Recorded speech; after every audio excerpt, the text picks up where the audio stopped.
ma ei näe, et te oleksite palja tagumikuga ausalt öeldes. Aga te olete lihtsalt avatud arvega pidu pidanud. Peasekretärina laristasite niimoodi, et Isamaal tuli Tere päevast, austatud Riigikogu! Ja tere päevast meie külalise. See, et kui sul ei ole nagu midagi olnud, siis sa ei saa nagu öelda, et sult võetakse midagi ära, sest et 2022. aasta lõpus sul seda veel ei olnud, seda esiteks. Ja mulle tundub, et te ei ole vist lõpuni aru saanud sellest, et kus see raha siis selle jaoks tuleb. Sündimus kukkus viimase 250 aasta kõige madalamale tasemele. See on trend, mis igal pool maailmas juhtub ja seda rahaga ei muuda. Milles on kõik... Aitäh, aga Vabandust. Aitäh. Austatud peaminister, kõigepealt teie valitsuse esimene otsus on see, et te lähete laste ja perede kallale. Te võtate lastelt ja peredelt reaalselt raha ära. Seda raha, mida nemad on saanud kuni käesoleva hetkeni peretoetuste näol, te lähete ära võtma. Te olete lastevaenulik valitsus. Ja kõigepealt tuleb seda öelda, et pered ei ole saanud nii suuri summasid veel. On saanud ainult jaanuarist alates paar kuud ja osad pered. Pered ei ole saanud nii suuri summasid veel. On saanud ainult jaanuarist alates paar kuud. Et selles mõttes ei saa öelda, et see on midagi, mis on pikalt olnud ja mida kõik on saanud ja millega kõik on arvestanud. Ei ole. Ja ma imestan, et teie erakond, kes tegelikult ju peaks seisma nii-öelda elanikkonna eest, kes teenivad vähem, on nõus, et töötasu alammäär või alampalk on 725 eurot, aga toetustega peaks siis saama teatud pered või olla lihtsalt kodus, et tööle minema ei peakski. See ei ole kuidagi võrdne, et toetused on suuremad kui alampalk. See ei ole minu meelest kuidagi õiglane. Lugupeetud juhataja, austatud peaminister, nii laste- ja perevaenulikku eelnõud ei ole see saal veel näinud, kui praeguse valitsuse esimesel tööpäeval algatatud perehüvitiste seaduse eelnõu muutmine. Ja ma ei ole üldse teiega nõus selles osas, mida te eelnevatele küsimustele vastanud, kus te korduvalt ülivõrretes olete iseloomustanud peretoetusi. Need saavad olema väga suured, liiga suured, erakordselt helded, ülihelded ja nii edasi. Ma tuletan meelde, et ka võrreldes mitmete teiste riikidega, mida teie siin näitena tõite, on ka meie vanemahüvitise süsteem ülihelde ja väga helde. Ja ma pean seda põhimõtteliselt väga õigeks. Et kas sellel valitsusel on plaanis ka vanemahüvitise kallale minna? Minu arvates on see ääretult vale, mida te teete. Ja ma tuletan meelde, et selle eelnõu või selle kehtiva seaduse me võtsime vastu pärast pikka arutelu. Kas see ongi nüüd uus poliitika, et enne muudame niivõrd olulisi asju ja siis hakkame mõju analüüsima? Aitäh. Aitäh. Kaja Kallas, palun. Hästi naljakas on muidugi kuulata, et seda ütleb inimene, kes ilma igasuguste mõjuanalüüsideta läks ära lõhkuma Eesti pensionisüsteemi, mida oli ehitatud väga pikalt ja millel on väga pikad ja rasked tagajärjed. Et selles mõttes on see minu meelest väga huvitav, kuidas see seisukoht muutub. Aitäh. Mart Helme, protseduuriline küsimus, palun. Ja lugupeetud eesistuja, juhin tähelepanu sellele, et vastaja täiesti alusetult ja formaadi väliselt lubas endale küsija isiklikku ründamist. Aitäh. Aitäh, Mart Helme. Istungi juhatajana ma ei saa ette kirjutada ministritele, kuidas nad peavad vastama. Et ma ei saa seda praegu lugeda protseduuriliseks küsimuseks. Ma arvan, et vastupidi, pensionireform on just hea näide vigade parandusest, mis on ellu viidud ja mis on väga õige. Kaja Kallas, palun. Teise pensionisamba lõhkumine oli täpselt needsamad argumendid, mida te kasutate, võiks öelda, ja hullemgi veel, arvestades seda, et meil on järjest rohkem inimesi, kes pensionikka jõuavad ja me seda koormust kanda ei jõua. Nii nagu ma tegin seal nalja, ütlesin, et tõesti, et Isamaa on sotsiaaldemokraatlikum kui sotsiaaldemokraadid, sellepärast, et te tõesti nõudsite kõikide toetuste tõusu. Mina sellesse ei usu. Lapsed ei sünni mitte sellepärast, et raha antakse sellepärast rohkem, et teeks veel ühe lapse. Et kui see nii on, siis ma usun, et me tegelikult ei soovi, et see nii oleks. Oluline on töö ja pereelu ühildamine, oluline on see, kui palju naisi aidatakse kodutöödes ja kõiges selles, et kas lapsed on ainult nende mure ja see on see, mida on vaja peredele selleks, et tagada seda kindlustunnet. Aitäh!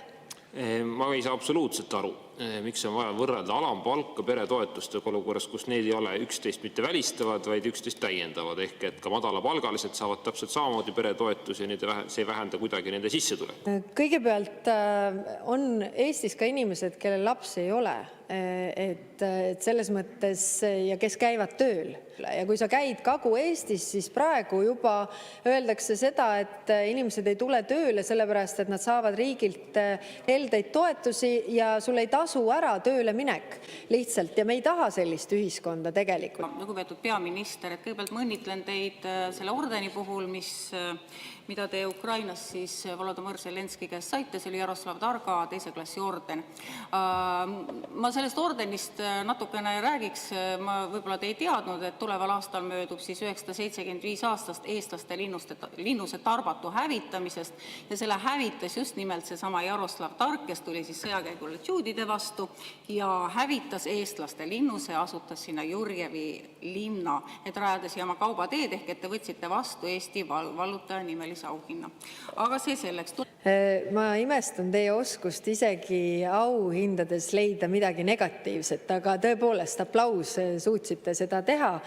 Võib-olla teile tuleb üllatusena, aga haridus ja koolide ülalpidamine on kohalike omavalitsuste ülesanne. Jällegi te ei vastanud küsimusele, kust tekkis see 1,7 miljardiline eelarveauk, mida ka väidetavalt me ei täida ära nende maksutõusudega ja siis me läheme üles ehitama Žõtomõri oblastit. Mis rahadega? Aitäh! Aitäh! Kaja Kallas, palun! Aitäh! Žõtomõri oblast on muidugi väga suur, et meie seda üksi küll üles kuidagi ei ehita. Meie ei ole Ukraina abistamise vastu. Me oleme selle vastu, et Ukrainat abistatakse nii, et me ise oleme palja tagumikuga. Nii relvastuse osas kui muu osas. Jaroslav Targa ordenist oleksite te pidanud loobuma, samuti nagu ka Jüri Ratas. Ja selle asemel võtma, neil on 13 erinevat aumärki. Diplomaadid oleks pidanud kokku leppima, et teile antakse midagi, mis ei ole meile rahvuslikult sisuliselt solvav. Aga teil, nagu teil tihtipeale rohkem enne hüppate ja siis mõtlete, ei tulnud see pähe. Te ütlete, et me oleme palja tagumikuga. Ma ei näe, et te oleksite palja tagumikuga ausalt öeldes.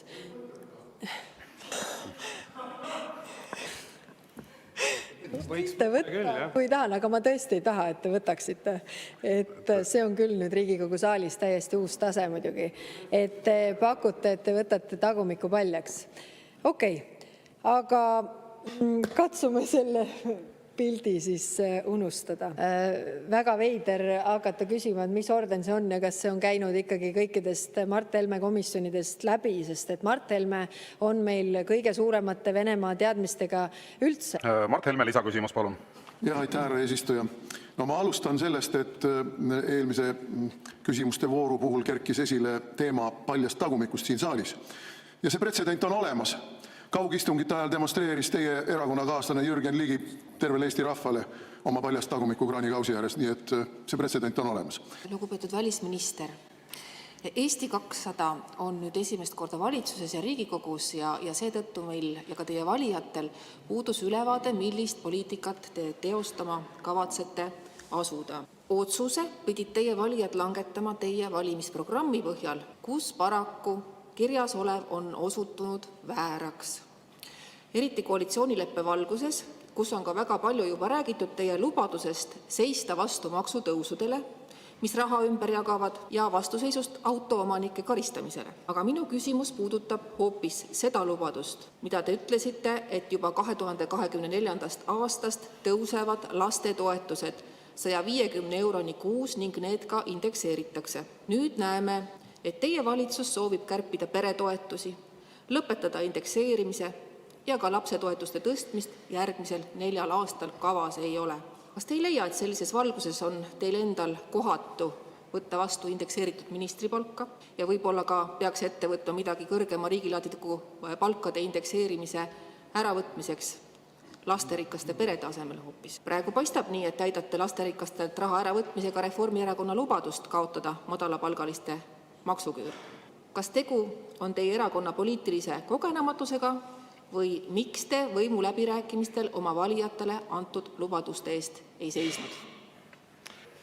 Aitäh, lugupeetud Riigikogu esimees ja Riina.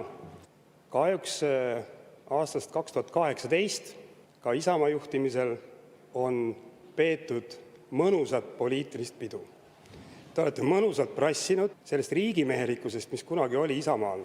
Ei ole mitte midagi alles jäänud. Kunagi oli isegi Isamaa ettepanek eelarve tasakaal ja vastutustundlik eelarvepoliitika kirjutada põhiseadusesse.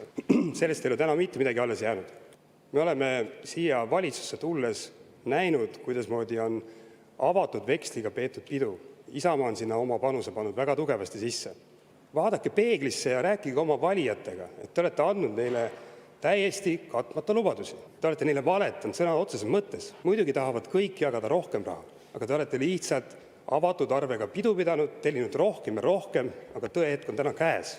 Nii et palun mõelge ennem läbi ja tuletage meelde need juured, kust koha pealt on Isamaa pärit. Kas niimoodi sobib, et tuleb minister saali ja hakkab tegelikult üsna niimoodi familiaarselt mind riinatama ja sisuliselt ikkagi sõimama ja küsimusele muuseas ei vasta? Lugupeetud välisminister, teie mälu on väga lühike. Te olete pärit Isamaast, kus te peasekretärina laristasite niimoodi, et Isamaal tuli pärast seda müüa Wismari tänava maja maha. Ja ka palju õnne teile, et Eesti Vabariik on demokraatlik riik, kus välisministriks ehk siis 3 korda ministriks saab inimene, kes on keskharidusega. Palju õnne teile. Hoidke ametit. Head küsijad ja vastajad, ma palun teil ka üksteise suhtes jääda nii küsimuste kui vastuste puhul lugupidavaks, aga Margus Tsahkna, palun. Lugupeetud Riigikogu liige Riina Solman. Väga kahju, et sa lähed siin isiklikuks. Te olete oma laristamise peo jooksul jätnud kõrvale tegelikult need, kes kõige rohkem abi vajavad. Ma loen siin koalitsioonilepingus punkt 10, punkt 1, punkt 9, et koalitsioon võtab eesmärgiks Riigikogu ja üldise poliitilise töökultuuri parandamise. Ja täna ma olen siin ainult kuulnud, kuidas siis Kaja Kallas süüdistab ja osatab siin saadikuid ja nüüd on siis Margus Tsahkna süüdistab ja osatab siin ainult, et kas see nüüd ongi siis see uus töökultuur, kui sooviks teada? Aitäh. Aitäh. See istungi juhataja on oma seisukoha öelnud ja on kutsunud üles lugupidavale suhtumisele nii küsijate kui ka vastajate poolt ja ma jään selle seisukoha juurde. Et kas ja millega te kavatsete tõsta näiteks pensione, katta tervishoiu miinuses kulud, mis selleks vaja teha?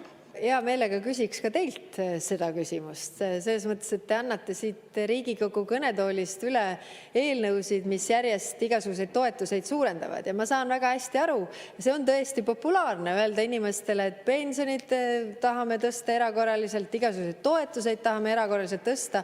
Aga mulle tundub, et oleks aus, et ka teie käest küsitakse, et kust see raha tuleb. Peaminister, et kõigepealt ma arvan, et see, kui te ütlete, et teie tuli üllatuseks rahaline seis, siis selles mõttes te ju tegelikult valetate, et ega see rahaline seis oli teile teada enne valimisi ja on teile tegelikult teada ka peale valimisi. Seda rahalist seisu ei saanud tulla teile selles mõttes ootamatult üleöö. Rahandusministri portfell on olnud teie erakonna kanda läbi mitme valitsuse ja läbi mitme aasta.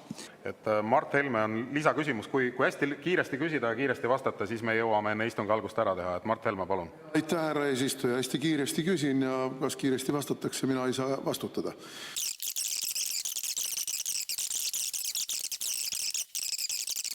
Aitäh, proua peaminister. 20 sekundit, palun. Jaa, teie ei olnud küll nüüd lühikese küsimusega ei esinenud, kuigi lubasite, aga mina olen hästi... Sellega on tänane infotund lõppenud.